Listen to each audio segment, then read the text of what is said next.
Howdy do, folks. Howdy do. It's your old Uncle Jason here again. Going to serve you up a hearty spiritual meal. Today we're going to go through the book of Isaiah, chapter 29. So let's get into it, shall we?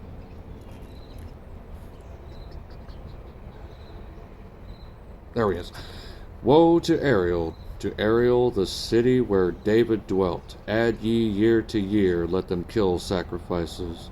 Yet I will distress Ariel, and there shall be heaviness and sorrow, and it shall be unto me as Ariel. And I will camp against thee round about. I will lay siege against thee with a mount.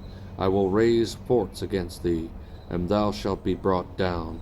And thou shalt speak out of the ground, and thy speech shall be low out of the dust, and thy voice shall be as one that hath a familiar spirit out of the ground, and ye speech shall whisper out of the dust. Moreover, the multitude of thy strangers shall be like small dust, and the multitude of the terrible ones shall be as chaff that passeth away.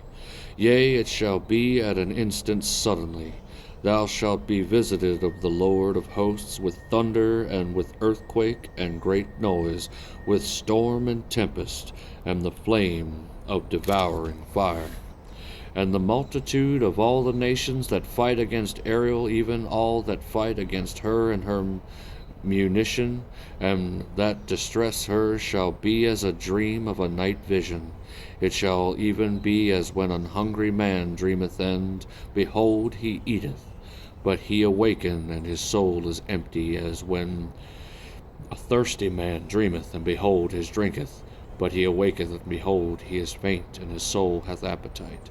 So shall the multitude of all the nations that fight against Mount Zion. Stay yourselves and wander, cry ye out and cry. Ye are drunken, but not with wine. They stagger, but not with strong drink.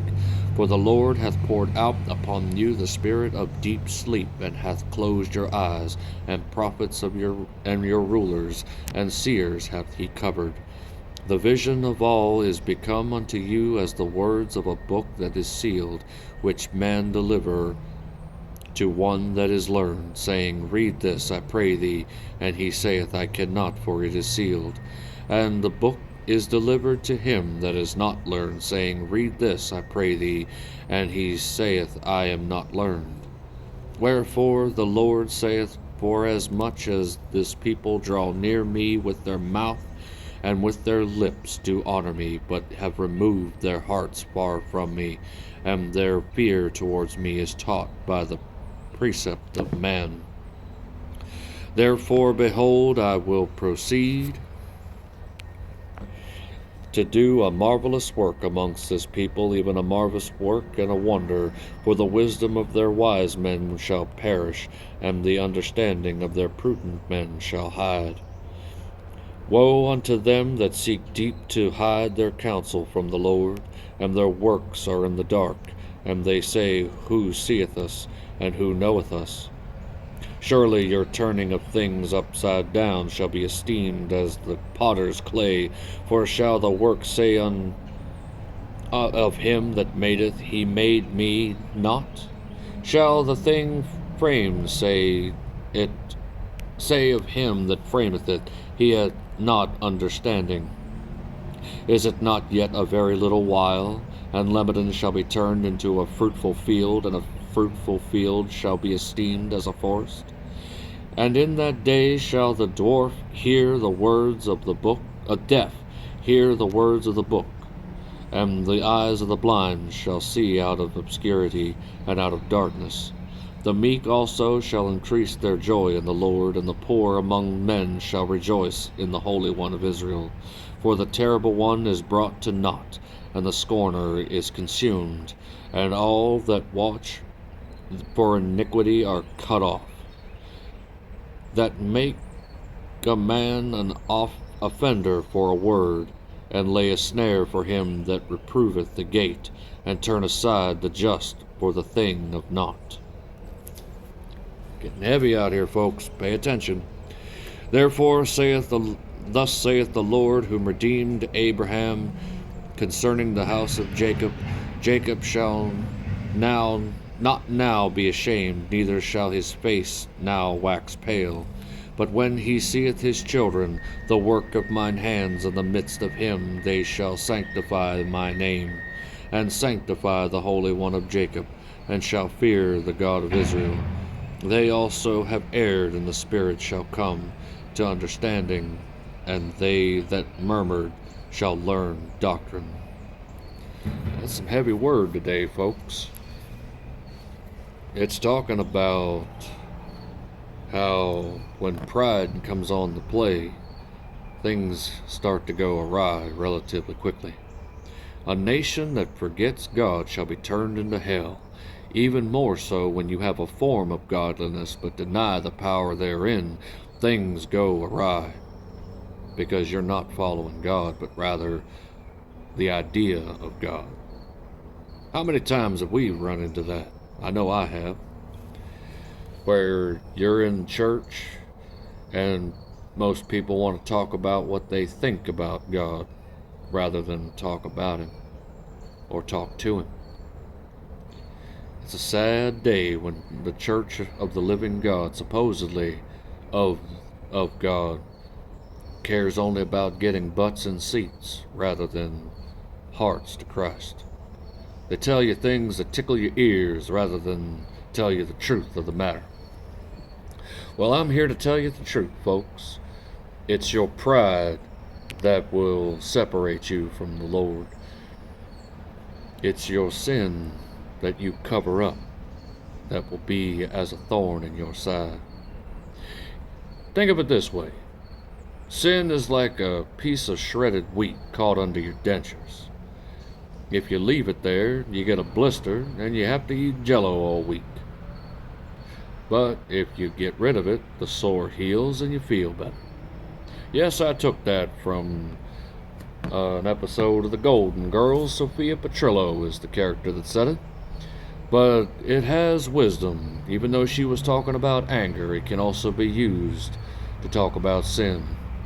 If you've got sin in your life that you have not confessed to the Lord, get you to the altar and pray. Kneel down in your closet away from prying eyes and pray to your Father in heaven which is in secret. Confess your sins and get it to God. That way you can be cleansed, feel better. Because no jury so cruel nor judge so terrible than that of one's own mind. See, here's the thing, folks. You can do whatever you want. You have the will to do it. But you got to be willing to accept the consequences thereof. Satan will tell you exactly what it is he's going to do. But there's a price to pay if you partake in that. It's all right there, folks. It's like I said before. If I hand you a poisoned apple, but don't tell you, and you eat it, that's murder. But if I hand you the poisoned apple, tell you it's a poisoned apple, and you eat it, you brought it on yourself. See, that's how the enemy thinks. It's how he's always thought. Since the beginning, that's how it's always been. Surely you won't die. You'll just become like God, having knowledge of good and evil. See the deception dripping from those words? Same thing happens to us today, folks. Oh, just a little smoke here and there. Oh, just a little gamble. Oh, just a little drink. Oh, just a little glance. It's not going to hurt you. In fact, it'll make you feel better. See what I'm talking about, folks? That's exactly what happens right now. Though the players change, the game remains the same. And if you know when the enemy will come at you most, 4 times in your life. Remember the saying, sin is a tall order. It comes at you when you're tired, angry, lonely, or lacking. Remember that.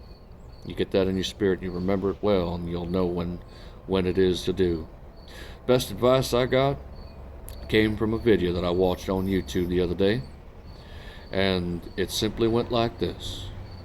You can resist the devil, but that doesn't mean you should hang out with him. If you don't want temptation to follow you around, don't act like you're interested. It's easier to avoid temptation than it is to resist it. You think about that today, folks, because I sure as am. Oh, I'll leave you to it. And I hope this word was sown on good ground, and I honestly hope that you learned something today from it. So until we meet again, stay safe, stay blessed. As always, stay in the shadow of the Almighty. This is your old Uncle Jason. I don't know.